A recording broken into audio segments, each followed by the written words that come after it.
താരസംഘടന അമ്മയുടെ നിർണായക general body യോഗം നാളെ കൊച്ചിയിൽ ചേരും. പുതിയ ഭരണസമിതി, പ്രതിഫലം, ലഹരി ഉപയോഗിക്കുന്നില്ലെന്ന കരാർ ഉൾപ്പെടെ നിർണായകമായ വിഷയങ്ങൾ ഈ യോഗം ചർച്ച ചെയ്യും. പ്രസിഡന്റ് സ്ഥാനത്തേക്ക് മോഹൻലാൽ തന്നെ തുടരാനാണ് സാധ്യത.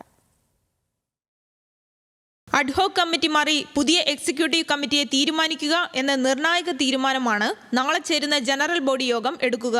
പ്രസിഡന്റ് സ്ഥാനത്ത് മോഹൻലാൽ തുടരാനാകും ഭൂരിപക്ഷ അഭിപ്രായം.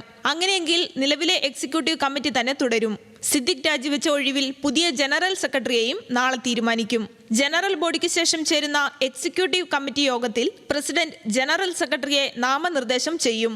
നിർമ്മാതാക്കളുടെ സംഘടന ആവശ്യപ്പെട്ട ലഹരി ഉപയോഗിക്കില്ലെന്ന കരാറും ജനറൽ ബോഡി ചർച്ച ചെയ്യും. കരാറിനെ നേരത്തെ ഫെഫ്ക അനുകൂലിച്ചിരുന്നു. വരാനിരിക്കുന്ന സിനിമകളുടെ കരാറുകളിൽ ലഹരി ഉപയോഗിക്കില്ലെന്ന് എല്ലാ അഭിനേതാക്കളും ഒപ്പിട്ട് നൽകണമെന്നാണ് നിർമ്മാതാക്കളുടെ സംഘടന ആവശ്യപ്പെട്ടിരിക്കുന്നത്. അഭിനേതാക്കളുടെ പ്രതിഫല തുക ഗഡുക്കളായി മാറ്റണമെന്ന നിർമ്മാതാക്കളുടെ ആവശ്യവും ജനറൽ ബോഡി യോഗം ചർച്ച ചെയ്യും. നാളെ രാവിലെ 10 മണിക്ക് കലൂരിൽ വെച്ചാണ് ജനറൽ ബോഡി യോഗം.